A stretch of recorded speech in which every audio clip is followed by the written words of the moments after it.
Hey there, it's me, Nicole. I'm going to be shooting a wedding today, and I thought I would just do a quick video showing you how I prepare before I start shooting, and also just scouting the location and coming up with some photo ideas. So I am in my car right now. The photography coverage starts in about 45 minutes. And I'm at a place called the Guild Inn, which is located in Scarborough, Ontario. I really love this venue. I've been here quite a few times and I love it for a few reasons. One is that you can have your whole wedding here. You can have the ceremony here, the reception here, and all your photos here. There are beautiful gardens surrounding the venue, and there are a lot of different options for photos, which I'll show you soon. So yeah, it's a really nice venue. And before I go scouting, I'm just going to review my paperwork. For every wedding, I always print off a few sheets. I like having printed copies. One outlines the photography timeline for the day, and on that sheet I also indicate any special photo requests that the couple may have. And I also always print off a family photo list, so I'm organized for that.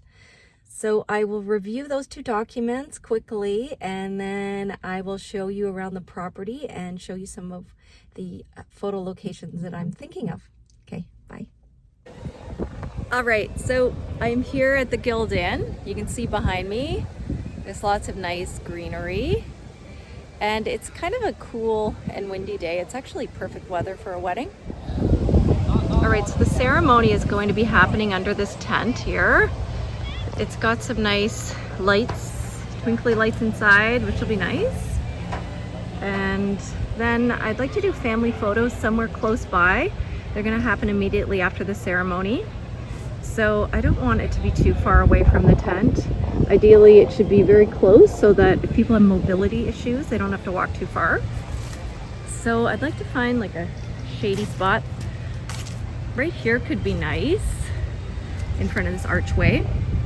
Alternatively, through the arch, there's this area here that could be nice too, in that little area. So either of these locations would be nice for bride and groom photos. I think I would prefer this initial arch for the bride and groom photos. There's a lot of different things I could do to pose the couple here. They could be separated or close together. All right, so I'll move on and show you some other areas. All right, so I walked further into the park, and actually I did the couples engagement session here a few months ago, and we did some photos near these little gates, and they really liked how those turned out. When I did the photos, the gates were closed though. I'm gonna see if I can close the gates, and we might try to recreate some of those poses that they liked. There's also this walking path here that would be great for some walking shots. So I could pose a couple at those gates, then have them walk along here.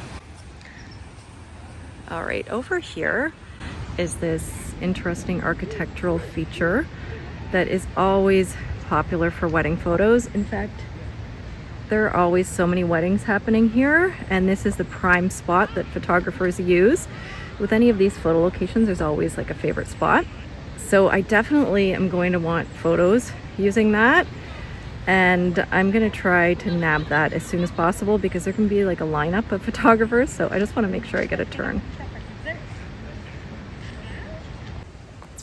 All right, so I think I'm ready. I'm gonna go in and say hi to the bride and start shooting.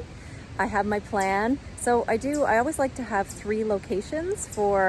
least three locations for bride and groom photos. And I usually only have half an hour to photograph them. So taking a little bit of time at each of those locations and getting a good variety of photos at each one. Also the family photo location, I found something for that. This couple does not have a bridal party, so I don't need to worry about that. If they did, I think I would take the bridal party photos on that big Roman structure that I showed you a second ago. But anyhow, that is my plan, and I think it's going to be a great day, and I will see you next time. Bye.